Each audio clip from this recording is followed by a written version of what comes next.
Hi everyone out there, this is Matt with another update on how everything's going. So first of all, throughout this whole process I've had some great friends stop by the hospital. It has made everything go by a lot easier, dropping off books, magazines, food.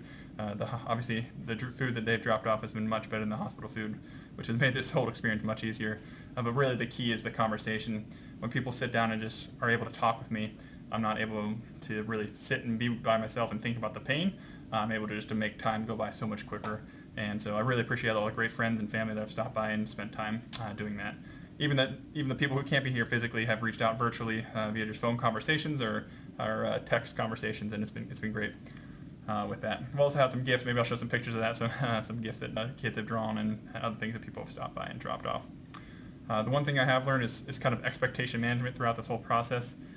So the two things that I struggled with were obviously the pain management as well as the drip of my pericardial fluid. So the requirement for me to get this tube removed was the pericardial fluid had to stop dripping over the course of like 12 hours or something like that. I needed to be dry according to the doctor. And so the first day it was dripping pretty well consistently. It got about 200 cc's out.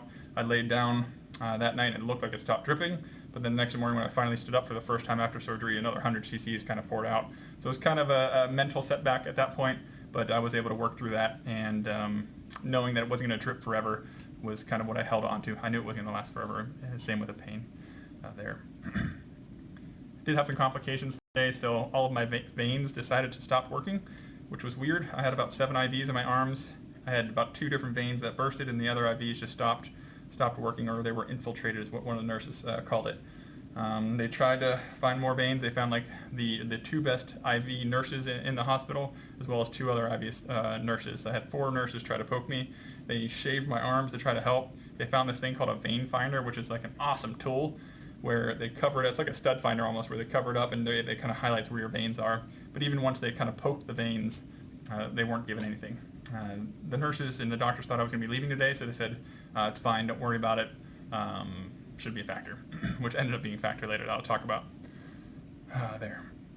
I did have to do some breathing exercises as well, because when your lungs are hurting so bad, you don't want to breathe in or out completely. You want to just breathe just enough to get through the day, which is definitely true. So they give you these, I'll show you a picture of them, that just kind of inhale exercises and exhale exercises to ensure that you're getting that full lung workout. If you don't, there's a chance you can get fluid buildup in your lungs and obviously develop pneumonia, which is not what anyone wants throughout this process, to complicate things even further there. The big event today was obviously the having that tube from my heart to outside my chest removed. I'll show some pictures here of what it looked like before and after. The way it worked, there was no numbing, there was no preparation. The doctor said, all right, let's do this, and he came in. There were some stitches around it, as you can see in the picture, and 1, 2, 3 pulled. It was about 5 to 8 inches of tube inside of my chest. He yanked it right out. As he yanked it out, I can kind of feel the warm fluid that kind of dripped out of the tube kind of fall down the side of my body. And it was when he did that, what I felt was kind of pressure inside and kind of a burning along the inside of my chest. But really the most painful part of that was when he started sewing the hole afterwards. It was not the best sew job from what I remember.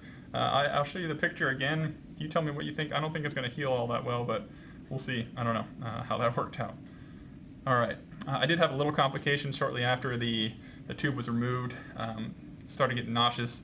I started getting very pale, more pale than I actually am, and my heart rate dropped, my blood pressure dropped, and the doctor started getting a little nervous there what was going on.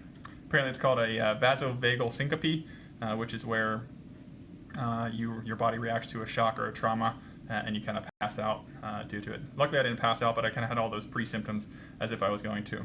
But the doctor said, hey, we need to get a bag of fluids in him. Where's his IV? And he's looking over all my arms, and I didn't have an IV in because of the issues we had earlier. So luckily we were able to try out my port for the first time. So here's my port with the IV connected to it. So luckily the port worked well. He was able to get some fluids in me, and we're feeling much better now, obviously. As far as what I'm feeling now, the pressure in my chest is gone that I talked about in the videos when I was at home. So that was obviously due to the effusion that I had around my heart, which is nice. So that's gone. The pain locations that I feel now is still painful around the port from the procedure. Maybe I'll show a picture of what my chest looks like now. I've got a bunch of stickers, but there's a single vertical cut and a single horizontal cut from the procedure, and I can definitely feel both of those as far as pain, but they're just superficial, and hopefully that'll go away after a few days. What I'm looking for in the future, I'm looking for a final diagnosis, hopefully in the next day or two. We still haven't gotten results back from the fluids that they drained out of my heart yet. That's just a local pathology clinic right here in the medical center, so hopefully we find out before I depart tomorrow in the final diagnosis from my biopsy, so we should know exactly what type of cancer we're dealing with.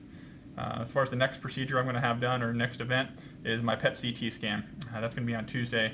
I'm really looking forward to, I shouldn't say looking forward to, I'm anxious to see the results of exactly where the cancer is throughout my body. So it'll be nice to just finally get some resolution for once throughout this whole process.